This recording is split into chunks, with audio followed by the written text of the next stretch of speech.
everyone, welcome back to another episode of Green Life Gardening Home DIY channel. It's your girl Ro, aka Mommy Green Life. So today I'm coming at you with a video on bananas, dehydrating bananas. This is very simple and easy. I'm also going to be putting some limes on the dehydrator with them because you just can't go wrong with those two flavors if they try to mesh. And so right now they're washing in the wash. But anyway, I have a bottle here of lemon juice that I am going to be spraying my limes with. No, it did not come with the spray nozzle. I attached that myself. And sometimes you just got to get a little bit creative. Before I do that, I just want to move right over here and talk about these bell peppers. I was given these bell peppers on Thanksgiving by a family member, and along with some other fruits and vegetables. And I think it is plumb criminal for you to turn away food at this point, regardless of if it's anything that, if it's too much of something that you and your family cannot consume right away. The onions I'll be doing dehydrating also, but of course I will not be combining them with what I'm about to put on the tray. So bananas, working with bananas is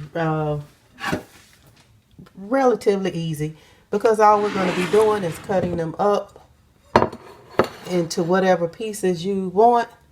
And before I do that, I know this is about bananas, but I want to say that these I'm going to go ahead and put in gallon bags because and you can freeze this whole. I'm going to put it in there whole, and when I get enough of them, I'm either going to put them on my dehydrator, or you could can these, which when I do some canning, and sometimes you have that extra space in your canner that you need to fill, you could grab things like this out the freezer and go ahead and put it on there. But when I do get ready, I'll be cutting these in strips. Whether I'm going to can them or put them on the dehydrator, it doesn't matter. So anyway, just wanted you to know, when you have an abundance of something that you just can't get around to doing too much with, just grab you a Ziploc bag. This is gallon size. And I'm just going to put that right down in there. And I'm going to pop it right into the freezer. Got some more peppers there. More.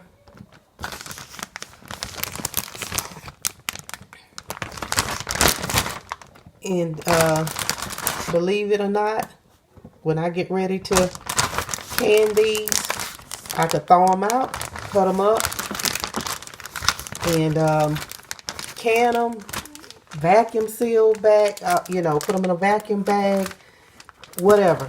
All right, so we got that out the way. I just want to let you guys know what I was going to be doing with those. Okay. Also I want to say about the bell peppers, you'll notice off season, these could be very expensive. The green, not to mention the red that we know are expensive all year. The green can cost you up to $3 sometimes. I mean, they can get ridiculously priced when you are in a season when they are not growing. So put them away for later. All right, enough of that. I'm going to take my banana. I've already washed them. Do not throw away your peels. If you have a garden and you don't know it yet, you can take these peels, put them in water, and use it as a fertilizer. We know that NPK are the things that go into our garden fertilizer mixes, and you'll find a high amount of potassium for sure in these bananas, as well as a lot of other minerals and vitamins as well. So cut them however you want to cut them. I use these because they're, pretty ripe.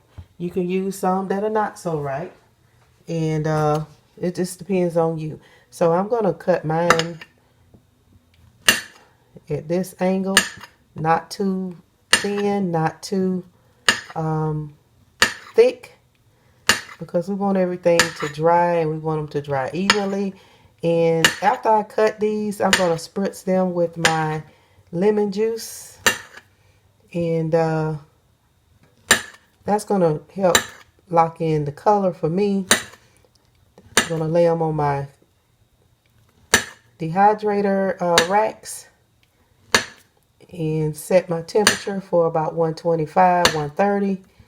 And I'm going to let it go for starters a good 10 hours and see what happens. You can't really have exact times sometimes because it all depends on certain. There we go. Just kind of flip those over. Give them a good spritz. Try not to break them. All right. All right. And so that's all you do with these to get them ready. And I'm going to go ahead and put them on my tray. So all I do now is just lay them out. This is very easy to do. Bananas are so delicious and nutritious. And really, really good snack. Okay, so that's 2 racks of bananas. I've had 3 bananas that I cut up. I'm going to go ahead and get them put on the rack. And I'm going to move on to cutting up some limes. And I'm going to lay them on the racks as well. And I will show you what it looks like.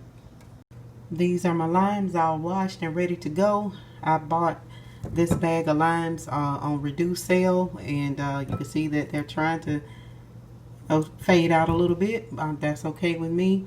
And if you eat limes, you know that they can cost you sometimes anywhere from 79 cents to $1 in some places. I mean, they can become ridiculously priced, especially when it's off season.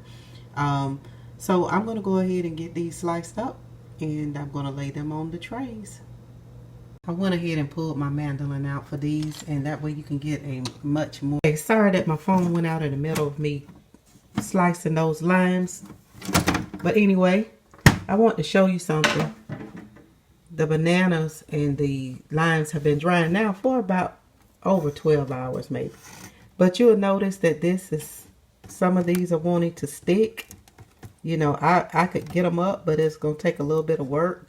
And the reason they're so sticky is because I used bananas that was getting pretty ripe. Now, had I used these with a little bit of green, I would have stood a better chance of not having that stickiness because of the sugar. But anyway, I'm removing those 2 shells. All right. And my limes, they are ready. I'm going to go ahead. I'm going to get those taken up. Got several other shells up under there. Get them bagged. Just make sure you store everything away in a bag. I told you, I think it was on my last video, if I didn't mention at the top of this one, you're going to need to get some sort of oxygen absorbers or silica packets to go inside of your baggies. I have gotten some Mylar bags on order that are coming, as well as some vacuum seal bags. So that's how I'm going to be storing everything. And of course, you can always put them in a jar and store them like that. With the bananas, you can put these in your baked goods. You can eat them as a snack. My daughter likes them. They remind her of like a fruit roll-up. And they are kind of chewy, you know, because they're so sweet. And anything that you put them in your cereal, your pancakes, whatever you would like to do with them. Same thing with your limes, you know, whatever you're doing, whatever you're cooking that calls for limes, there's no reason you cannot rehydrate those and use them and put them in your tea. And just, you know, it's endless possibilities with dehydrated foods. Even the bananas, you can take and rehydrate them, mash them up, you know, for baby food, or if you really want to get banana powder, you probably have to, dehydrate a really long time, or actually go ahead and stick them in a oven. So whatever you decide, the possibilities are endless. I hope that you enjoyed this video and learned something from it. Thank you so much for watching. Please don't forget to like, share, and subscribe. Leave comments down below of anything that you think I could do to improve on my dehydration of bananas and limes. And we'll see you on the next video. Thanks for watching. One love.